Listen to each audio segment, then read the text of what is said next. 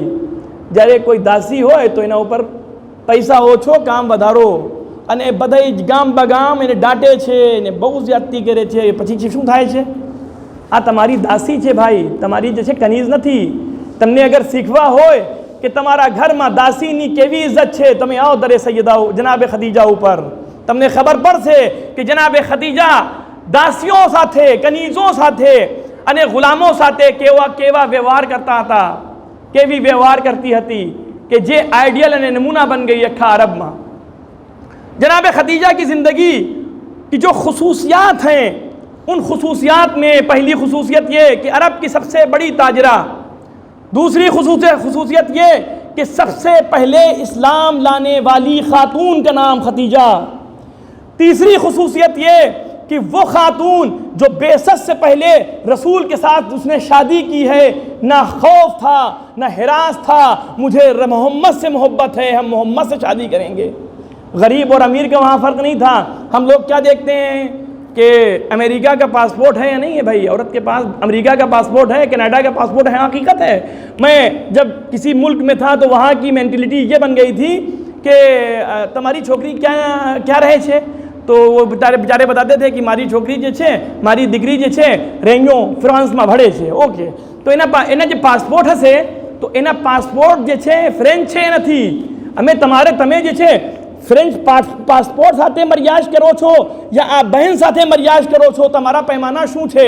પૈમાના માટે જે વાત આવી છે તો આગળ વધીને આપણે બતાવીએ કે આપણા છઠ્ઠા ઇમામ જાફર સાદિક અલૈહિ સલાતો વસલામ,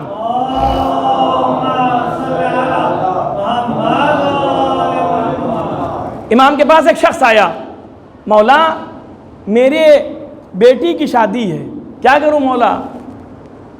امام خاموش ہیں. پھر اس نے کہا مولا میری بیٹی کی شادی ہے, میں کیا کروں مولا, مجھے بتائیے, کوئی نصیحت کیجئے. امام نے کہا 3 چیزیں جاؤ اور دیکھو. اب آپ دیکھیں کون سی؟ دیکھو عقل مند ہے یا نہیں. پہلی شرط کیا ہے؟ عقل مند. پاگل دیوانہ تو سامنے والا نہیں ہے کہ پگلا ہو لے کے آ جائیں مصیبت, ہمارے لیے بھی ہے اور لڑکی کے لیے مصیبت ہے. تو پگلے کے ساتھ بھائی شادی, اسلام نے کہا کہ نہیں, پاگل دیوانوں کے ساتھ شادی نہیں ہوتی ہے. صحیح سالم کی شادی صحیح سالم کے ساتھ. امام فرماتے ہیں پاگل دیوانے کے ساتھ نہیں, مجنون کے ساتھ نہیں. پھر امام فرماتے ہیں دین مکمل ہے یا نہیں ہے. یہ امام ابھی تک کی تو آپ نے کوئی بات ہی فرینچ پاسپورٹ کے بارے میں تو کوئی بات ہی نہیں کی ہے. امریکہ اور کینیڈا کی جو ہے نیشنلٹی کے بارے میں تو بتائیے, یا ہندوستان پاکستان کہیں کی نیشنلٹی کے بارے میں. امام کہتے ہیں کہ نہیں, دیندار ہے یا نہیں جاؤ اور دیکھو. اگر سامنے والا دیندار ہے تو جاؤ اس کی شادی اس کے ساتھ کر دو. پھر امام فرماتے ہیں تیسری شرط, کہا با اخلاق ہے یا نہیں. کوئی لے آئے پھنس گئے بد اخلاق کے چکر کے اندر, نہ وہ تمہاری ہے, نہ تمہارے ماں باپ کی ہے, نہ سماج کی ہے, نہ معاشرے کی ہے, نہ تمہارے بچوں کی ہے. اسی لیے مولانا فیروز حیدر صاحب قبلہ مرحوم کہتے تھے کہ اپنے بچوں کے لیے ماں کا انتخاب کرو، اپنے لیے بیوی کا انتخاب نہیں، بچوں کی پرورش کے لیے ماں کا انتخاب کرو۔ اگر تم نے ایک سچی اور اچھی ماں کا انتخاب کر لیا ہے، تمہاری لائف اچھی پسار ہوگی، اچھی گزرے گی، ورنہ تمہاری نابود ہو جائے گی۔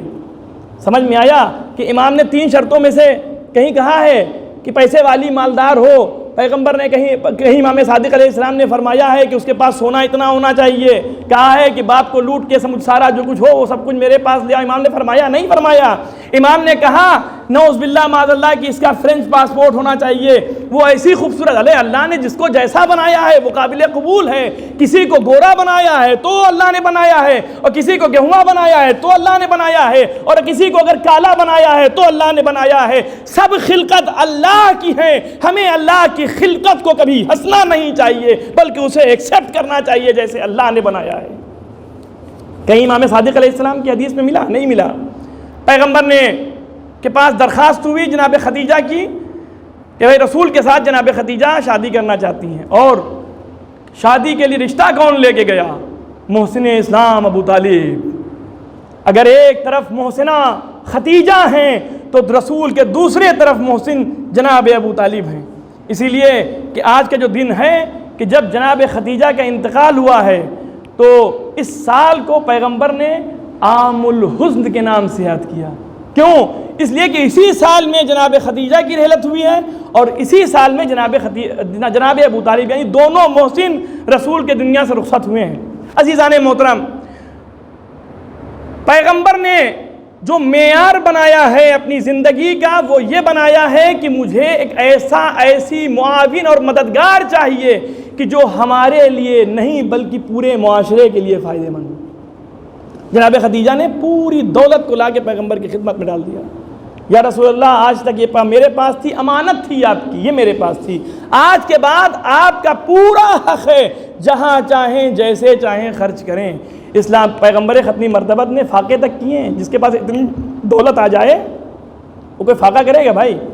کسی کے پاس اگر دولت آ جائے، 80,000 اونٹ، تجارت کا ایک بڑا خزانہ آ جائے تو پہلے تو بہترین گھر وی آئی پی ایریا کے اندر، مورو کا جو وی آئی پی ایریا ہوگا وہاں جا کے گھر لے گا، اور پھر اس کے اندر ہر چیز فیسلٹی کی لگائے گا، گاڑی ساری میزڈا ہوں گی جس میں ٹک ٹک ہوتا ہے وہ گاڑیاں سب لے لے گا، موبائل آئی فون صاحب بھی ہوں گے، اینڈرائڈ بھی ہوگا، کسی ادھر سے ہائے ہلو ہوتا ہے، کسی سے ہائے ہلو ادھر، یعنی دکھاوا اس کان سے بھی اور اس کان سے بھی دکھاوا ہوگا یا نہیں ہوگا؟ یعنی وہ چیزیں جو آپ کے آرام کے لیے ہیں وہ سب آپ کو دولت ملنے کے بعد آپ مہیا کریں گے، لیکن حسین کو جب یہ چیز ملے گی تو حسین نہیں لیں گے۔ اس لیے حسین نہیں لیں گے، بچے اس لیے نہیں لیں گے چونکہ نام حسین پر زندہ رہ رہے ہیں۔ ان کا کردار یہی مجلسوں سے ابھر کے آئے گا، نکھر کے آئے گا۔ جب کہا جائے گا کہ تم کو مال ملا ہے، مال سے کیا کرنا ہے، تو یہ بچہ کھڑا ہوگا، ہمیں مال سے عزاداری کرنا ہے، مال سے غریبوں کی مدد کرنا ہے۔ اس لیے غریبوں کی مدد کرنا ہے کہ میرے حبیب نے،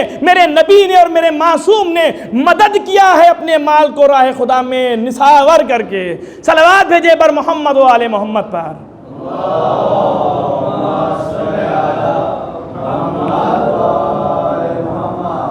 پیغمبر نے اس تمام مال کو دین پر قربان کیا، غریبوں کی مدد۔ دین ایسے ہی سب کہتے ہیں دین اور اسلام جو ہے وہ تلوار کی، ارے بھائی تلوار کی، یہ تو وہابیوں کا عقیدہ ہے کہ دین جو ہے وہ تلوار کے بل پہ، اور مشرکوں کا اور اسرائیل کے خبیثوں کا یہ نظریہ ہے کہ دین جو ہے وہ تلوار کے زور پہ پھیلا ہے۔ نہیں، دین محبت سے پھیلا ہے، دین ایثار سے پھیلا ہے، دین سخاوت سے پھیلا ہے۔ علامہ سعید اختر صاحب گوپال پوری آپ کے تنزانیہ جب آئے ہیں تو انہوں نے جو مال ان کے پاس تھا اس کو بلال مشن پہ خرچ کر کے بتایا کہ ہم اتنے ابھی شیعہ ہیں، لیکن جب ہم شیعت پہ خرچ کریں گے تو عزاداری بڑھے گی، نام حسین لینے والے بڑھیں گے۔ انہوں نے اس زمانے میں، مجھے یاد ہے اس زمانے میں 50,000 لوگوں کو شیعہ انہوں نے کیا ہے۔ ان کا ایک کانفرنس ہوئی ہے ایران میں جس میں اختر تابان نام سے کانفرنس میں بتایا یہ گیا کہ انہوں نے نام حسین پہ اتنا بڑا کام کر دیا کہ آج بلال مشن کے صورت میں ہم لوگوں کے بیچ میں باقی ہے۔ یہ علماء کی کاوشیں تھیں۔ یہ کاوشیں کہاں سے سیکھی ہیں؟ یہ رسول سے سیکھی ہیں۔ مال خدیجہ کا ہے لیکن اپنے اوپر صرف نہیں ہے، مال خدیجہ کا ہے لیکن اپنے لیے آرام نہیں ہے، مال خدیجہ کا ہے لیکن اپنے لیے ڈپازٹ نہیں ہے، مال خدیجہ کا ہے لیکن اپنے لیے ملکیتیں خرید نہیں رہے ہیں۔ یہ وہ ملکی چیزیں ہیں کہ جو اللہ کی راہ میں قربان کر رہے ہیں۔ جناب خدیجہ، کوئی آج کے زمانے میں اگر کسی خاتون کے پاس آپ دیکھیں، پیسہ دے کے دیکھ لیں اور اسے کہیں کہ بھائی ذرا سے مجھے ضرورت پڑ گئی دے دو، تو شاید شاذ و نادر کچھ ہوں گی جو واپس آپ کو دے دیں گی، ورنہ کہیں گے ہم ہوے جے بدوں خرچ થઈ ગયો છે۔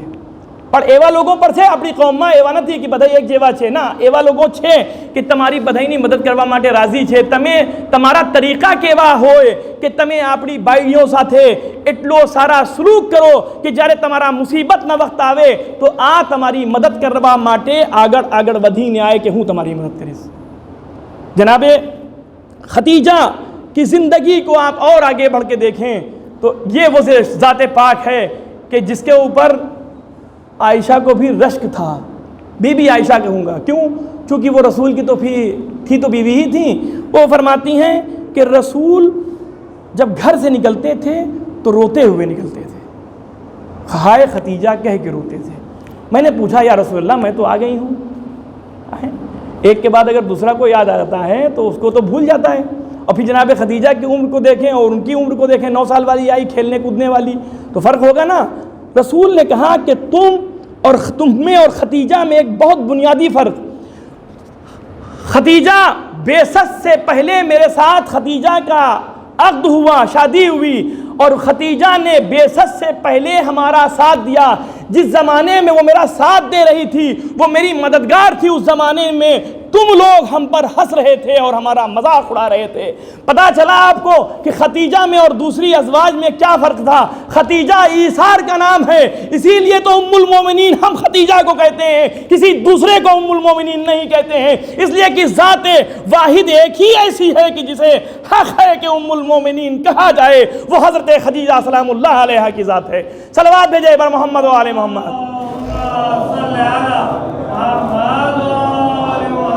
ایک خدیجہ کو اللہ نے کیا عطا نہیں کیا۔ جب جناب خدیجہ کی عمر کو دیکھتے ہوئے سب رسول کے اوپر انگلیاں اٹھانا شروع ہو گئے کہ تمہارے اولاد نہیں ہو رہی، تم ابتر ہو، دم بریدہ ہو۔ رسول کو جب ابتر اور دم بریدہ کہا گیا تو رسول آئے ہیں اور بہت روئے، بہت گریہ کیا۔ معبود اب تک جو کچھ کہا، ساحر کہا، جادوگر کہا، مجنون کہا، میں نے سب صبر کیا، مگر معبود یہ میرے کلیجے پہ لگ گیا۔ جبریل نازل ہوئے، بسم اللہ الرحمن الرحیم۔ ہم لوگ تبرے کو کچھ اور سمجھتے ہیں، فلاں کے اوپر لعنت، فلاں کے اوپر لعنت۔ ہمارے یہاں تو سورے کے اندر بھی تبرہ ہے، ہم اس تبرے کو اگر بھیجیں تو کسی کو خراب نہیں لگے گا۔ لیکن آج جو معاشرے میں تبرہ رائج ہو گیا ہے وہ تبرہ نہیں ہے، تبرہ ہے اہل بیت کے دشمنوں سے نفرت کرنا، یہ ہے تبرہ۔ اور اہل بیت کے چاہنے والوں سے محبت کرنے کا نام ہے تولا۔ جبریل نازل ہوئے، بسم اللہ الرحمن الرحیم، انا اعطیناک الکوثر، اے میرے حبیب ہم نے آپ کو خیر کثیر عطا کیا، فصلی لربک وانحر، آپ نماز پڑھیے اور قربانی کیجئے، انا شانئک هو الابتر، اور جن لوگوں نے آپ کی شان میں گستاخی کی ہے وہ نابود ہو جائیں گے اور ابتر اور دمبریدہ ہو جائیں گے۔ ابو لہب اور ابو جہل کا کیا حال ہوا ہے جن لوگوں نے پیغمبر پہ طنز کیے تھے، جن لوگوں نے کیے تھے۔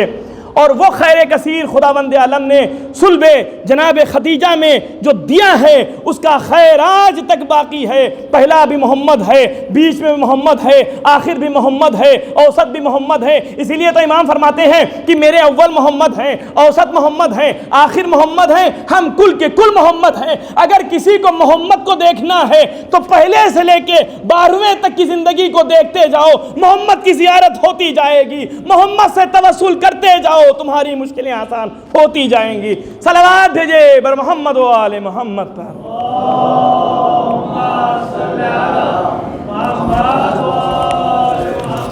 عورت کی سماج میں، معاشرے میں بہت عزت کی گئی ہے۔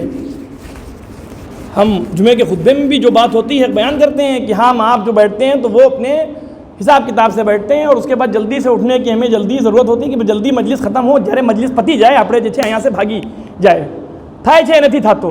પણ જે આપણી ખવાતીન છે શરૂ મજલિસથી લઈને આખિર સુધી બેસે છે અને જ્યારે આલિમ ઉતરે છે ને તો કહે છે આલિમ શાયદ ઓછો પડ્યો છે. કેમ કે એના દિલ નથી ભરતો. આ લોકો જે છે સાચી આઝાદારી કરવાવાળી આ લોકો છે. આલિમો પણ ઉલમા પણ કહે છે કે જે મજલિસોમાં અને જે આઝાદારી થાય છે આ લોકોના વજૂદ છે. તો આપણે જે છે આઝાદારીના માનામાં આગળ લઈને ચલે આગળ વધે તો મારી આઝાદારીમાં રોનક થશે, અથવા જે છે શું થઈ જશે બધી બદરૌનક. અને ધીમે ધીમે અગર હું જાજા મજલિસ પઢીશ તો ધીમે ધીમે બધા લોકો શું થશે અહીંયા સે બહારે હાઈલા જશે. પણ જ્યારે બધા તમે લોકો હાઈલા જશો તો હું એકલા રહીશ, પણ ખવાતીન પાછળ મારી મજલિસને સાંભળશે. કેમ કે આ મજલિસ માટે આવી છે, ભાગવા માટે નહોતી આવી. સલવાત ભેજે પર મોહમ્મદ વાલે મોહમ્મદ પર. બસ